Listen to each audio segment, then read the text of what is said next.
No, sometimes I don't want to talk about my feelings. Like, I just want to talk about sports.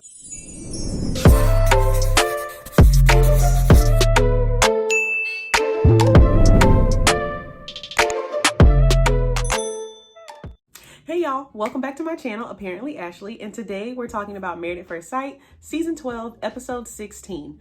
So this season is winding down. We have less than a week to go until decision day. And so this week the couples met with friends or family members one-on-one just to talk about their experience, how everything has been going, what's their favorite part, the most challenging part, and just giving us some insight into what they may or may not say on decision day. So not much really happened. Like, we didn't get any like new info on this episode. It was just kind of like a filler episode, again, just to like give us that perspective and just see like how they're feeling overall from this experience. Let's go ahead and jump into our first couple.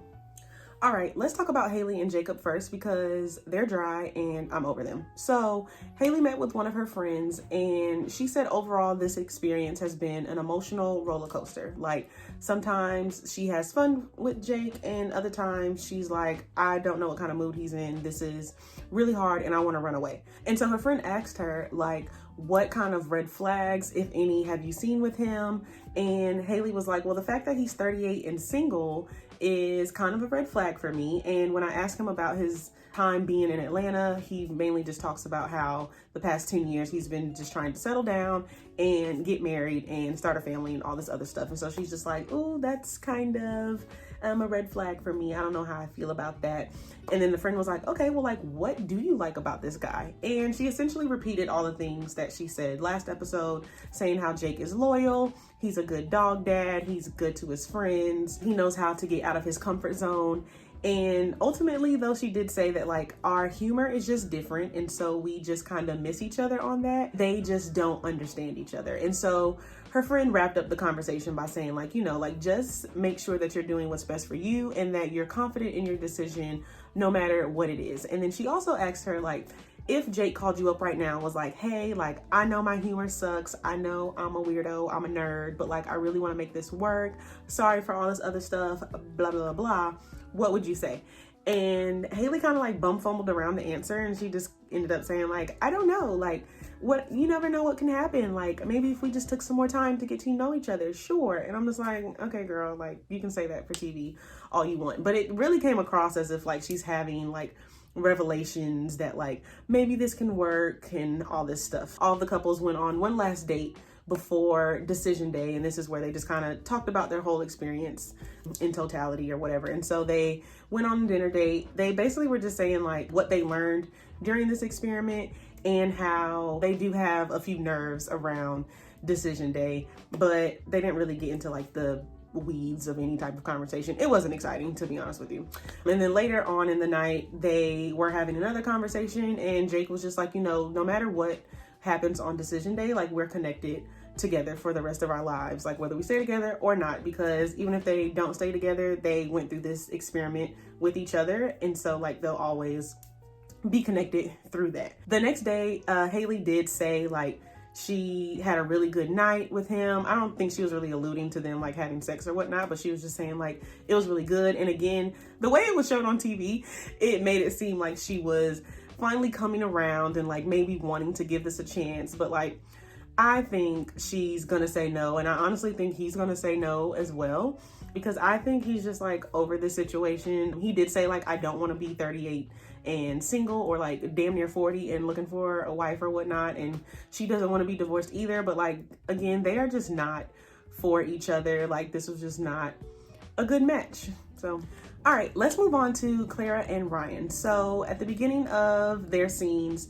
they talked about how they've changed during this whole experience. And Ryan said like being a husband is just a lot more responsibility than he thought it would be. Like, basically Clara has to be at the top of his mind, and there's like responsibilities as a husband, responsibilities that he has like towards her, all this stuff. And so like he was saying like that's definitely a different mindset for him.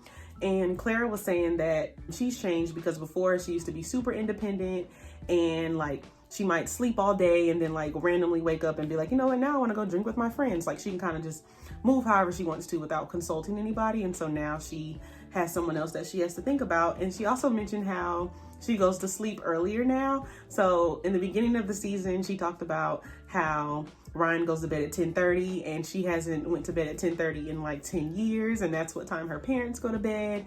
And now apparently she goes to bed at the same time he does. And Ryan was like, it's good for your soul, isn't it? And she was just like, yeah, I kind of like it. And my initial thought was like, do you really like it, or are you just trying to convince yourself that you like it because you're basically trying to just assimilate to like whatever he wants? You know what I mean? I don't know if she truly enjoys that type of lifestyle or if she's just telling herself that she does. Because remember, she's trying to keep up this like facade that they're the perfect couple and they were perfectly matched and all this good stuff. And like, she doesn't really complain to him. She only complains to other people or to like in the confessional and stuff. And so I just wonder about that, which is a perfect segue into when she met with her friend. So her friend was asking her about how it's been going, and Clara was like, I have no complaints at all. Like, it's fine. And then the editors are childish because of course they showed the flashbacks of Clara complaining throughout the season. Like when she was talking to the wives about how they haven't had sex yet, and like things that she said to the experts, things she said in the confessional. And so like she truly does have complaints, but like again, she just wants to appear as if like they don't have anything going on with them, right? Her friend was also asking her like, what's your favorite part about being married? And she was like, oh, I just feel like I have a built-in best friend because we watch TV together and we do all of these things together. And so it's like, yeah, this legally binding best friend that I now have for the rest of my life. Like, so great. Ryan met with one of his friends and he asked him like, what's been the most challenging part about this marriage? And he was like, you know, Clara always wants to talk about her feelings and be vulnerable and all this kind of stuff. And he was just like, you know, sometimes I don't want to talk about my feelings. Like, I just want to talk about sports or whatever. Like, let's talk about the game.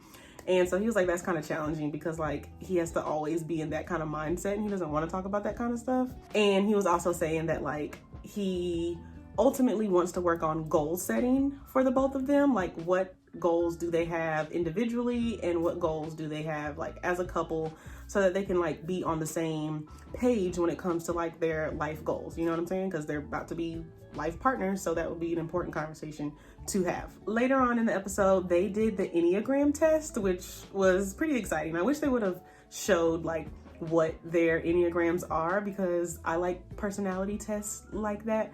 I would guess that Ryan is a 3, and I would guess that Clara is like a 7. By the way, I'm a 4, so hey.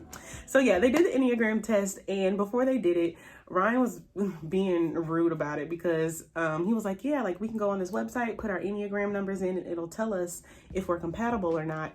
And she was like, oh yeah, I did that with our star signs. And he was just like, that's not real. Basically saying that like star signs aren't rooted in anything, but apparently these Enneagram tests are. No, they're not. Let me tell you, like, this isn't rooted in anything like science, you know what I'm saying? Like, I don't know, not the way that he was making it seem, basically. So anyway, she's taking the test and she's like asking the questions out loud, saying like, do you strive for perfection? And she was like, no, not really. Like, do you care about what people think about you? Like, do you contribute to society? Like, things like that. And like, you can tell that like her answers are not what Ryan wants her answers to be. And so like, you can just like see it in his face, and he's just getting that squeamy look again. And so like, he's basically feeling like, you know, me and Claire have 2 different outlooks on life. I don't know how this will work, right? So for their date night, they went to go play like football, bowling, cornhole type of thing. I ain't gonna lie, it looked kind of fun. I would go play. But Ryan was so aggressive with it. Like, he was throwing that football like it was a Super Bowl. Like, it was crazy. And he was like almost hitting Clara in the head. Like, I don't know what he thought it was. Definitely not the best date night idea. And she was just like, yeah, you can have this. Like, I'm not doing this again. So after they did that little date, they were sitting down, eating and drinking. He gave this very like ominous speech about decision day, like how, you know, we would have never had this experience with anyone else, like the good, the bad, like, you know, I'm glad that I went through this with you. No matter what happens on decision day, like, we'll always be connected type of thing. Clara was like, can we talk about decision day in like a more positive light? Like, why are you saying stuff like that? Like, no matter what happens type of thing. Because throughout the episode, you could tell like Clara's going to say yes, because she's just like, oh yeah, after decision day, like then we'll just be husband and wife for the rest of our lives. We can get started with what's next for us. And like Ryan's kind of like, I don't know about that, girl. He's saying how he's going to do a lot of reflecting the night before, and he's going to weigh his pros and cons, because you know that man has a list, and be very he said, like, I don't make decisions off feelings. I'm going to be very logical and factual about this. And so we do not know where this man stands. It seems like he's leaning more towards the no, but I still feel like he's going to say yeah. I think Clara is what he asked for. I mean, he literally said, like, I asked for someone bold and quirky and just like different from me, which that is Clara. I think he just has to get past like a few of those differences, depending on what, oh wait, speaking of differences, I don't know, because he needs to really think about the whole raising kids in church type thing, or just like religion in general, because he needs to think about like if that's a deal breaker, because I don't think he really knows if that's a deal breaker or not, because it seems like it's super important to him, right? I don't know, like, because if that's a deal breaker, then like he can't just say yes and just hope that she ends up like her mom and just one day changes her outlook on it. Like if he wants somebody who's like that now, then like maybe that can change his decision. So I don't know, I forgot about that. So we will see. All right, next is Virginia and Erik. So Erik met with a friend. He talked about how their biggest issue is how they talk about conflict, but they don't resolve the conflict, or they'll talk about an issue, but they don't resolve the issue. And like, they just want to enjoy the happy moments. And so when those not so happy moments come up, they kind of just like brush it under the rug. And so he was acknowledging that they need to stop doing that and actually resolve whatever the conflict is, because at this point, things are just like compounding on top of each other and it's not looking good for them. He was saying that he knows that Virginia doesn't really like the tone that he speaks to her in sometimes. And of course, the editors flash back to all the times when he was given those ultimatums that he claims he never does. It was just like being rude to her and talking down to her and all that stuff. And he was also just saying like he has to really accept the fact that like he's not her number one person. And he was like, I'm not even her best friend. And so that's really hard for him. And like, he wants to continue the marriage, but like, he just kind of, that's still like an obstacle in his way. Like that's in the back of his mind. So when Virginia met with one of her friends, of course it was one of her guy friends, because that's all she ever talks about. She was talking about how the ups and downs that they go through, like with sometimes they're good, sometimes they're bad, and like they never really talk about their issues either. She basically called it like this never ending cycle of making up, breaking up, making up, breaking up type of thing. She did say that people have told her that their problems are like normal marriage problems, but she's like, my other relationships haven't been the healthiest, so I don't really have much to go on to know if this is a healthy relationship or not. Her friends did bring up the moving situation again, like the living arrangements. And she did say that she's just accepting that she is going to have to move in with him, but eventually that they will get their own place. And later on, they were talking about it, and he was just like, you know, I will put my house up for rent. Just know that like, when I put it up for rent, that doesn't mean 2 days later, it's going to be like rented out or whatnot. He was like, I'm willing to do whatever you want to make you feel comfortable. And she was just kind of like, we'll see. So like, you can tell that like she does not trust what he's saying. I personally believe that she's like checking out of this relationship. I don't think she's gonna say yes on decision day. More evidence for that is when they went on their dinner date. So Erik was like saying all these sweet things to her, saying like, your smile lights up the room. Like, I'm on such a high when I'm around you. Like, I love you so much. I want this to work. And Virginia was just kind of like, okay. Like, she was not here for it. She was saying, you know, I really think we need to talk about like our views on marriage, because it's obvious that like we want two different things, and like we need to talk about what does respect look like for both of us. So like, she's really trying to talk about those issues that they do have, because she's just like, I can't say yes if your standards that you have aren't aligned with the standards I have for a marriage, or expectations for the marriage. What they both expect out of marriage are not the same thing. Was that a sentence? Sure. And so it seems like she's trying to have those conversations a little too late, because I mean, decision day is like 2 seconds away. But she's just like, yeah, let's talk about that stuff so that we can make sure we're on the same page. And yeah, it just seemed like she was just emotionally not there. I personally think she is going to say no, and I think he's going to say yes. This episode definitely showed him in a light of how much he wants to be with her and how much he loves her. And it definitely showed her just kind of being like, yeah, I like this man, I love this man, but like long term, I don't know if this is gonna work. So again, we'll see. All right, last is Briana and Vincent. So they had a conversation about their initial feelings when entering this marriage. And Briana brought up how when she found out that Vinny is unorganized, she was just like, yeah, that I was a little hesitant about that, but you know, I'm organized for the both of us, so it's fine. Of course, Vinny got like offended. And so then he came right back at her and he was just like, yeah, well, like when your family called you bossy at the wedding, like that was a turnoff for me.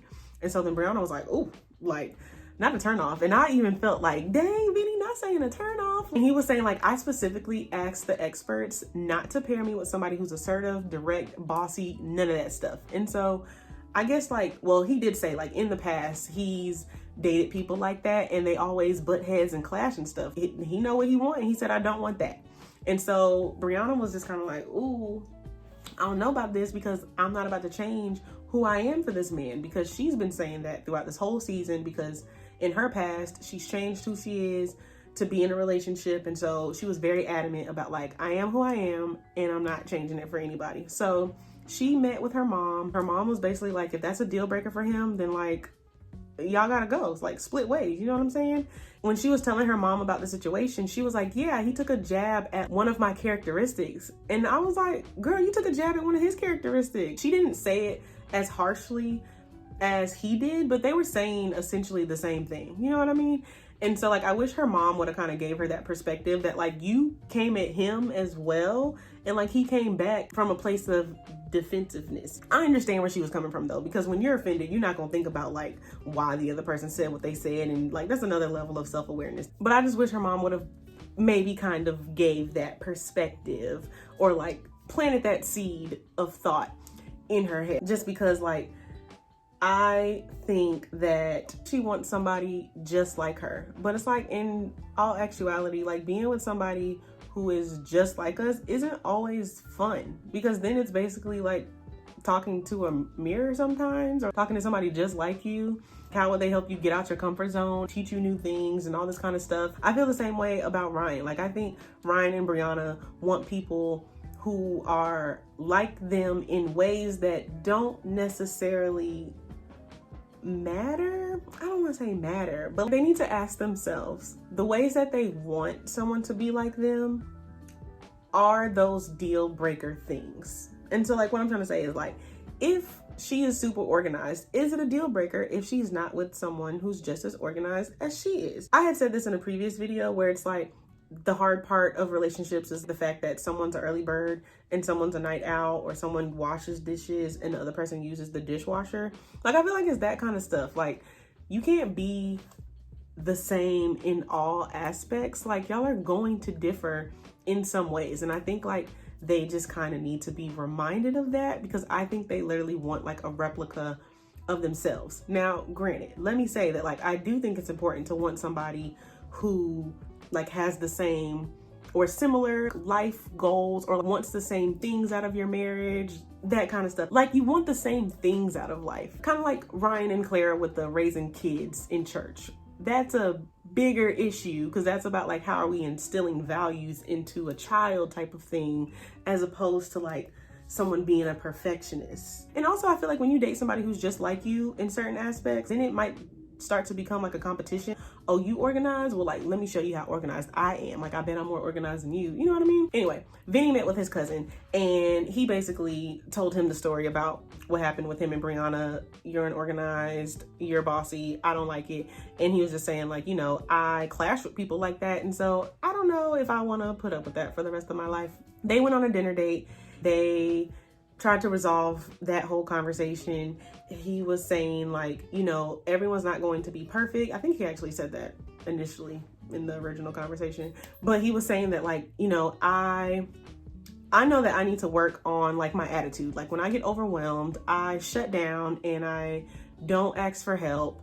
And she was like, you know, I want you to know that you can come to me for anything. You can ask me for help for anything. I'm here for you. And I was like, yes, great. But be mindful that you have to create the space for him to do that. And like, I don't know if she's really doing that at this moment. I don't think she makes him feel comfortable enough to ask her for help, because he tends to get like embarrassed and feel judged from comments that she makes, you know?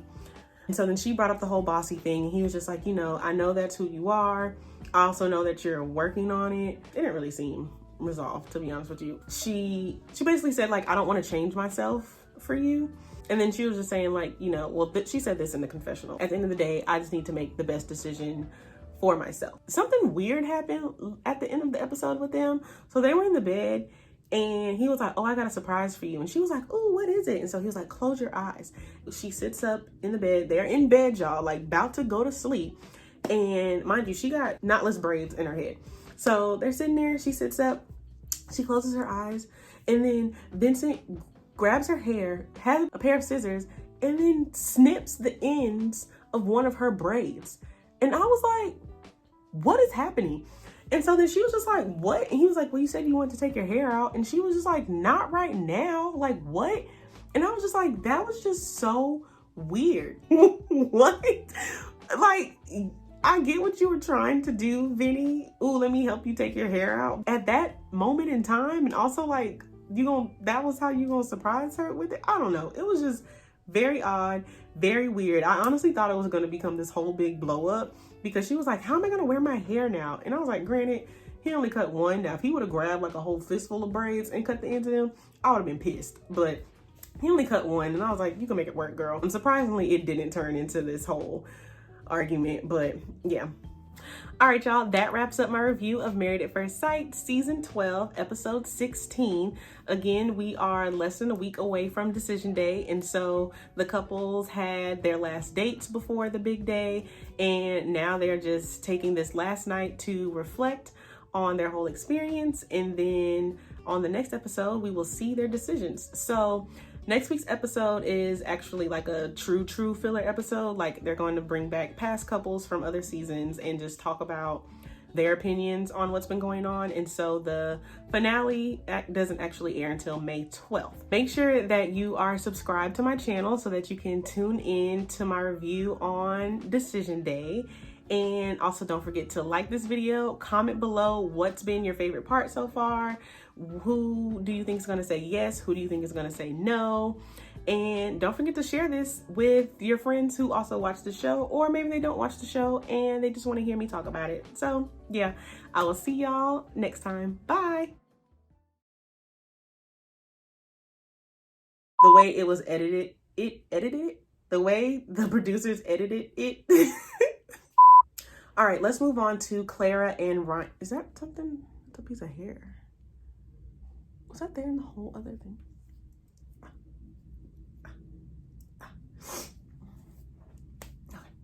When, what is happening? Okay, hold on.